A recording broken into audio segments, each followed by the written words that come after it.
To education act के तहत जो है आप टीचर्स से ये सारे काम नहीं करवा सकते हैं। टीचर्स को जो कोर्ट ने, सुप्रीम कोर्ट ने और हाई कोर्ट ने जिस काम करने की इजाजत दी है, घर में जब हम गए तो वहां पर हमसे कहा गया कि क्या आप मीरा रोड से आए हो, अच्छा, क्या आप आतंकवादी हो। अब एक बहुत ही खराब माहौल ऐसा लग रहा है और हमारे लोग अपने आप को गैर महफूज समझ रहे हैं। तो इसकी शिकायत, और जब टीचर्स इस तरह के कामों में लग जाएंगे तो स्कूलों का भी नुकसान होता है। टीचर की शॉर्टेज है, टीचर की कमी है, इस पर अगर गवर्नमेंट ध्यान दे और टीचर्स जो निजाम होता है सफाई का, बाथरूम का, वॉशरूम का, वहाँ पर गंदगी होती है अक्सर, जिसका जिम्मेदार कौन है? हमें अपनी जबान में तालीम हासिल करना चाहिए और इसी में बच्चे का सही डेवलपमेंट होता है जी।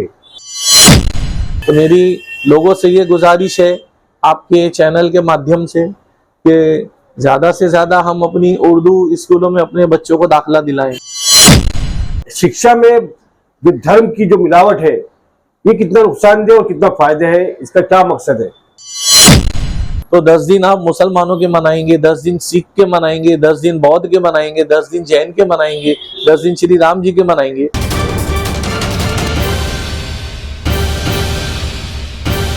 दोस्तों, आप जानते हैं कि इस समय महाराष्ट्र में मराठा आरक्षण को लेकर बहुत ही ज्यादा चर्चा में है और आज जिरंगे पाटिल जो है वो पूरी अपनी रैली भी लेकर आए थे और रैली को इस बम्बई शहर में आने से रोक दिया गया, दफा 144 लगा दिया गया। लेकिन हम इस मकसद से आए हैं यहाँ पर कि महाराष्ट्र सरकार ने इस मराठा आरक्षण को लेकर एक जीआर निकाला था कि सर्वे कराया जाए कि मराठा आरक्षण के कौन कौन लोग हिमायत में है। तो जब ये आरक्षण का, मराठा आरक्षण का जो सर्वे निकला, जीआर निकला, तो ये बात आई बॉम्बे म्युनिसिपल कॉर्पोरेशन के कमिश्नर तक। उन्होंने फिर जो एजुकेशन डिपार्टमेंट है, बॉम्बे म्युनिसिपल कॉर्पोरेशन की जो स्कूलें हैं, उनकी टीचरों को इस काम पर लगा दिया कि वो टीचर जाए घर घर जाकर जो है महाराष्ट्र आरक्षण पर सर्वे करे और मालूम करे कि भाई कौन हिमायत में है, कौन मुखालफत में है, या जो भी उनका मंसूबा होगा, जो चाहते होंगे, उस पर उन्होंने काम शुरू किया। अब हुआ ये कि म्युनिसिपल कॉर्पोरेशन की जो उर्दू जबान से वाकियत रखने वाली मुस्लिम टीचर है, मौलम है, मौलमात है, उनको भी ये काम पर मखसूस किया गया। जब ये लोग घरों पे गए अपने अपने इलाकों में, कॉलोनियों में, तो वहाँ कॉलोनी में जाकर मुस्लिम टीचर्स के साथ में बदतमीजी की गई, उनके साथ में बद्दा मजाक किया गया। इस तरह की खबरें हम तक आई और इसी इशू को लेकर आज हम यहाँ मौजूद हैं। बॉम्बे म्युनिसिपल कॉर्पोरेशन की जो बहुत ही अहम एक यूनियन है, Mumbai municipal corporation Urdu teachers union, उसके सदर हमारे साथ में जावेद अंसारी साहब। इस मुद्दे पर हम उन्हीं से बात करते हैं कि पूरा आखिर मामला क्या है, ये किस तरह का मामला है। जावेद अंसारी साहब, आमना सामने मीडिया में आपका इस्तकबाल है। शुक्रिया। जावेद साहब, जैसे कि मैंने ये बात कही कि जो महाराष्ट्र का जीआर था, उसके बाद में ये काम जो है उर्दू टीचर्स के मौलम है, मौलमात है, उनको भी सौंपा गया और भी टीचर्स को सौंपा गया होगा। लेकिन जाने के बाद में अलग अलग इलाकों में बहुत सारी इस तरह की खबरें हमारे सामने हैं कि उनके साथ में बदतमीजी की गई। उनके साथ में ये भी कहा गया, हमने सुना कि कुछ इलाकों में कि क्या आप मीरा रोड से आए हो, क्या आतंकवादी हो, या इस तरह की, क्या ये खबर कहाँ तक सही है और इसके असरात क्या मुरतब होंगे, इस पर आप क्या कहना चाहिए? बॉम्बे म्युनिसिपल कॉर्पोरेशन के सभी जबान के टीचर्स को इस काम पर लगाया गया। हमारे म्युनिसिपल कॉर्पोरेशन की यूनियन ने इसकी मुखालिफत भी की कि आज टीचर की शॉर्टेज है और राइट टू एजुकेशन एक्ट के तहत जो है आप टीचर्स से ये सारे काम नहीं करवा सकते हैं। टीचर्स को जो कोर्ट ने, सुप्रीम कोर्ट ने और हाई कोर्ट ने जिस काम करने की इजाजत दी है, वो है सेंसस का काम है और इलेक्शन का काम जी। लेकिन आए दिन कुछ न कुछ इस तरीके की सरगर्मियों में टीचरों को मुलविस किया जाता है। बच्चों का पढ़ाई का नुकसान हो, चाहे कुछ भी हो, उस बारे में गवर्नमेंट ध्यान नहीं देती है। तो ये मराठा सर्वे कुंभी जात के जो है उनको लोगों को देखना है और अदर्स लोगों का भी सर्वे करना है जी। तो इसमें हमारे उर्दू टीचर्स को भी लगाया गया। हमारे यूनियन के जो मेंबर्स थे, उन्होंने मुझे शिकायत की कि जब हम बुर्का पहन करके कॉलोनी में जा रहे हैं तो हमारे साथ जो है बड़ी नाजेबा कलमात से हमको नवाजा जाता है और हमसे एक घर में जब हम गए तो वहां पर हमसे कहा गया कि क्या आप मीरा रोड से आए हो, अच्छा, क्या आप आतंकवादी हो। तो इस तरीके की बातें, अब एक बहुत ही खराब माहौल ऐसा लग रहा है और हमारे लोग अपने आप को गैर महफूज समझ रहे हैं। तो इसकी शिकायत आपने आला अधिकारियों से, अफसरान से की, हुकूमत से की आप लोगों ने? जी, इसकी शिकायत जो है हम लोग अभी 3 दिन हो गया बंद है डिपार्टमेंट, जी। तो मंडे को इंशाल्लाह बाज़ाब्ता तौर पर इसकी हम तहरीरी शिकायत डिपार्टमेंट को करेंगे। जी। अच्छा, ये बताइए क्या इससे तलबा का कितना नुकसान हो रहा है, क्योंकि राइट टू एजुकेशन है और जब टीचर्स इस तरह के कामों में लग जाएंगे तो स्कूलों का भी नुकसान होता है, तालिबात की तालीम का भी नुकसान होता है, तो इस बड़े नुकसान को आप किस तरह से भरपाई कर सकते हैं? देखिए, अभी एक ट्रेनिंग भी चल रही है हमारे यहाँ पर, जिसमें 5 दिन टीचर पूरा उस ट्रेनिंग को हासिल कर रहा है। और ट्रेनिंग से आने के बाद अब टीचर्स को जो है 31 तारीख तक ये काम को पूरा करके देना है जी। अब बच्चे जब स्कूल में नहीं रहेंगे तो स्कूल का तो एजुकेशन पे असरात उसके पढ़ने उस जरूरी है जी। और बहुत से पेरेंट्स जो थे, जब उनको मालूम पड़ा कि उनके टीचर्स नहीं है तो बेचारे बहुत उनका दिल दुखी हुआ। जी। और वो यही कह रहे कि म्युनिसिपैलिटी स्कूलों में, गवर्नमेंट स्कूलों में ऐसा ही होता है, इसीलिए यहाँ पर कोई पढ़ाना नहीं चाहता। हम गरीब हैं, हमारे पास पैसा नहीं है, इसलिए हम मजबूरी में यहाँ पढ़ाते हैं। जी। जी। तो उस वक्त हमारे टीचर्स को बहुत बुरा लगा जी। कि ये इस तरीके का फीलिंग्स जो है, तो एजुकेशन जो है इसमें कोई कंप्रोमाइज नहीं होना चाहिए। टीचर्स को सिर्फ पढ़ाने का मौका मिलना चाहिए, क्योंकि ये बच्चे जो है हमारे देश के फ्यूचर है। जी। हमारे देश के फ्यूचर है और इनकी अच्छे से एजुकेशन होना चाहिए और अच्छे से इनकी तरबियत होना चाहिए। जी। इसमें किसी भी तरह की रुकावट डालने का मतलब है हमारे जो भविष्य है हमारे देश का वो खतरे में है। जी। जावेद साहब, जैसे आपने कहा कि यहाँ पर अक्सर म्युनिसिपल स्कूलों में जो है वो तलबा और तलबात आते हैं जिनकी माली हालत खराब है, उनके वालिदैन की, है ना, ठीक है, वो चाहते हैं कि भाई हमारे बच्चे पढ़ लिख ले जाए, क्योंकि प्राइवेट स्कूलों में इतना खर्चा है, इतना महंगाई है कि जहाँ पर वो उसको अफोर्ड नहीं कर पाते। तो अब ये सवाल है कि एक शिकायत ये भी आती है और फिक्र भी की जाती है कि म्युनिसिपल स्कूलों में जो है बच्चों की तादाद घट रही है, तो हुकूमत को ये समझ में नहीं आती बात कि तादाद घट रही है, अगर आप तवज्जो नहीं देंगे म्युनिसिपल स्कूलों पर तो बच्चे कैसे एडमिशन लेंगे वहाँ पर? माँ बाप को लोग डरेंगे फिर म्युनिसिपल स्कूलों में दाखिला दिलाने से कि वहाँ पढ़ाई नहीं होती है और टीचरों को दीगर कामों में लगा दिया जाता है। इस पर आप क्या कहना चाहिए? ये म्युनिसिपल कॉरपोरेशन में पिछले कुछ सालों में तादाद बढ़ी है। अच्छा। हाँ, और लाख के ऊपर वो तादाद बढ़ी है। इस पर हमारे शिक्षण अधिकारी को बहुत अवार्ड भी मिला है। दिल्ली में अभी उन्होंने जाकर के इस ताल्लुक से अवार्ड लिया है। अच्छा। और क्वालिटी ऑफ एजुकेशन भी हमारी इम्प्रूव हुई है। जी। और बीएमसी ने जो सीबीएसई स्कूल, आईसीएसई स्कूल, काफी इंटरनेशनल और नेशनल स्कूलों को जो खोला, उसका भी रिस्पांस बहुत अच्छा आ रहा है। जी। बस थोड़ा सा जो टीचर की शॉर्टेज है, टीचर की कमी है, इस पर अगर गवर्नमेंट ध्यान दे और टीचर्स को जो गैप है वो हमारा भर जाए, तो मैं समझता हूँ कि बॉम्बे म्युनिसिपल कॉरपोरेशन जैसा कोई अदारा नहीं है जहाँ पर इतने बेहतरीन तरीके से बच्चों को एजुकेशन दी जाती है। अब बात निकली है तो वहां तक भी पहुंचेगी कि हम देखते हैं कि खबरें ऐसी भी आती है कि बहुत सारे म्युनिसिपल स्कूलों में बेंच नहीं है बैठने के लिए और बच्चे जमीनों में बैठ रहे हैं, इस तरह की खबरें हमारे सामने आई है। और वहाँ का निज़ाम सही नहीं है, वहाँ की साफ सफाई नहीं होती है, तो इसके जिम्मेदार कौन है?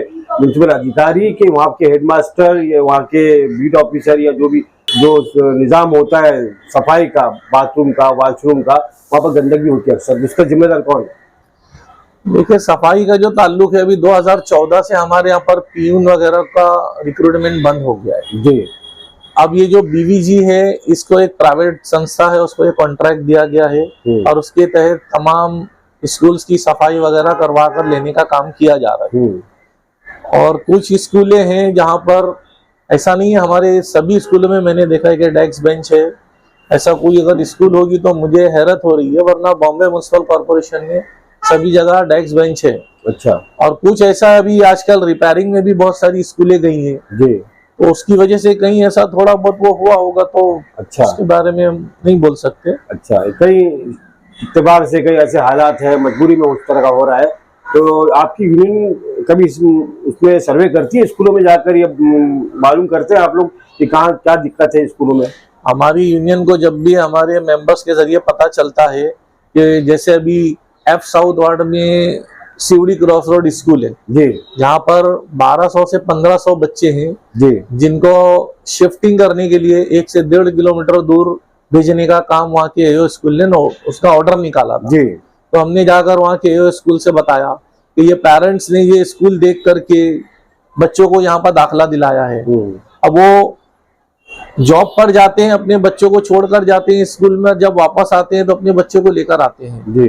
तो उस बारे में वहाँ के लोगों ने बताया कि पेरेंट्स बिल्कुल भी राजी नहीं है जी, इतनी दूर भेजने के लिए, और अचानक से बीच में इस तरीके का फैसला लाना ये बच्चों की तालीम में रुकावट डालने के मिज़ाक होगा, उनके मुस्तकबिल के साथ में एक तरह से खिलवाड़ होगा। तो उस वक्त हमने फिर एओ से सब बातचीत की और कहा कि पास ही में एक नई बिल्डिंग तैयार हुई है, तो वहां पर जगह है। हमने उनकी तवज्जो उस जानिब मबजूल करवाई और उन्होंने फिर बात से अच्छे नताइज हमारे आए और उन्होंने कहा ठीक है, स्कूल के प्रिंसिपल को कहिए कि प्रस्ताव बनाकर भेजे, हम वहां पर शिफ्ट करेंगे। एक सवाल जवाब साहब और है हमारे सामने कि हमने देखा कि कुछ माँ बाप जो है अपने बच्चों को ऐसी स्कूलों में तालीम दिलवा देते हैं कि जहाँ पर वो शायद प्राइवेट है या उनको अपना वो मजहबी माहौल या अपना जो मुस्लिम माहौल होता है वो नहीं मिल पाता है। और एक वाकया एक साहब ने मुझे बयान किया था कि मीर रोड की स्कूल में कुछ माँ बाप ने अपने स्कूलों को वहाँ दाखिला दिलवाया। दाखिला दिलाने के बाद में वो मुसलमान बच्चों के साथ में गैर मुस्लिम बच्चों ने, इन्हें कहने मकसद ये कि जहर इतना भर गया है कि वो होते होते अब बच्चों में के दिमागों में दाखिल हो गया है कि वो जो गैर मुस्लिम बच्चे थे, हमारे भाई है वो भी, हमारे बच्चे हैं वो भी, लेकिन उन्होंने जबरदस्ती उस बच्चे से कहा कि तू जय श्री राम बोल। तो इस तरह के हालात हमारे सामने हैं। तो ये माँ बाप की जिम्मेदारी क्या है, सरपरस्ती की जिम्मेदारी क्या है और सरकार की जिम्मेदारी क्या बनती है, इस पर आप क्या कहना चाहिए? देखिए, जितने भी बड़े बड़े एजुकेशनिस्ट हुए हैं उन्होंने ये कहा है कि mother tongue is the best sources of education. जी, यानी मादरी जबान जो है वो तालीम हासिल करने का बेहतरीन जरिया है। जी, जब बच्चा मादरी जबान में तालीम हासिल करेगा तो वो अपनी तहजीब, अपने असलाफ की बातें और अपने मजहब वगैरह से सब करीब रहेगा। तो आज के दौर को देखते हुए मुझे ऐसा लगता है कि हमें अपनी जबान में तालीम हासिल करना चाहिए और इसी में बच्चे का सही डेवलपमेंट होता है। जी, बच्चा जो अपने ख्यालात का इजहार करना, अपने मन की बात बताना, वो जितना अपनी मादरी जबान में बयान कर सकता है दूसरी जबान में बयान नहीं कर सकता। और उसकी तालीम और तरबियत अपने माहौल में और अपने लोगों में जितनी अच्छी होगी उतनी दूसरे माहौल में नहीं होगी।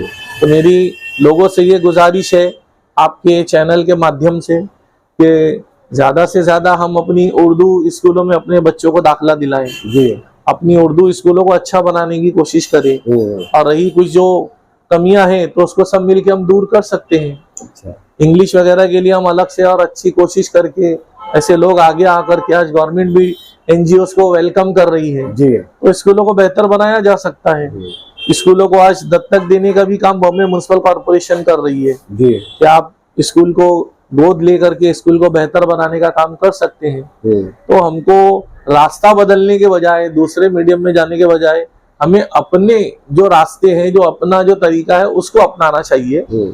आज जितनी भी बड़ी बड़ी कंट्रीज है, देखिए रशिया है, जापान है, फ्रांस है, स्पेन है, इन लोगों ने अपनी जबान को नहीं छोड़ा। जी बिल्कुल, इन्होंने अपनी जबान को अपनाते हुए इन्होंने तरक्की की और जबानों में किया। तो आज भी देखिए जर्मनी वगैरह में, वहां के मैंने पीएम वगैरह को भी देखा कि वो इंग्लिश में बात भी नहीं करते। तो अपनी जबान से हमें मोहब्बत होना चाहिए और अपनी जबान में ही हम तरक्की कर सकते हैं। तो जितने भी लोग अगर अपनी उस लैंग्वेज में अगर एजुकेशन हासिल करते हैं तो उनके लिए बहुत अच्छा वो है। कुल मिला के आप कहना ही चाहते कि अपनी जबान से मोहब्बत कीजिए और साथ ही साथ अपनी जो हमारी जो तहजीब है, जो हमारा माशरा है, उसको भी तरक्की देने के लिए अपनी तहजीब का इस्तेमाल कीजिए और अपनी जहाँ ये तहजीब है उसी जगह पे आप अपने बच्चों को दाखिल कीजिए। सवाल एक ये भी है ना कि सरकारी स्कूलों में खासतौर से मैं देखता हूँ कि महाराष्ट्र में कुछ जो पार्टियों के नेताओं ने ये ऐलान किया है कि हर स्कूल में इतनी तारीख से इतनी तारीख तक जो है श्री राम जी का जो है ना प्रचार किया जाए या उस पर बात की जाए, तकरीरें हो, स्पीचेज हो। तो ये शिक्षा में जो धर्म की जो मिलावट है ये कितना नुकसानदेह और कितना फायदे है, इसका क्या मकसद है?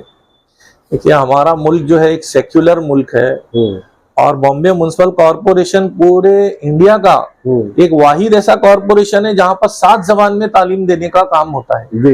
वरना आप पूरे इंडिया में घूमिए, कहीं भी बॉम्बे म्युनिसिपल कॉर्पोरेशन सरकारी जो तालीम देने का अदारा है वहां पर इतनी बड़ी सहूलत नहीं दी गई है जो बॉम्बे म्युनिसिपल, मतलब सेक्युलरिज्म की एक बेस्ट एग्जांपल अगर बोला जाए तो बॉम्बे म्युनिसिपल कॉर्पोरेशन है। बहुत बड़ी मिसाल है ये, बहुत बड़ी मिसाल है। अब ये आज के हालात जो है सब बदल गए हैं, बहुत सारी चीजें जो हो रही हैं उसके असरात सब पर पड़ रहे हैं, हम सब उसको जानते हैं।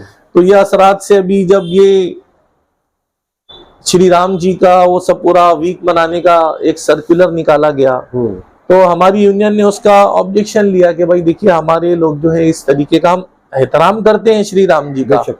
श्री कृष्ण जी का भी हम एहतराम करते हैं, लेकिन हम इस चीज को, हमारे पेरेंट्स नहीं इजाजत देते हैं, हम इस चीज को नहीं करवा सकते। जी।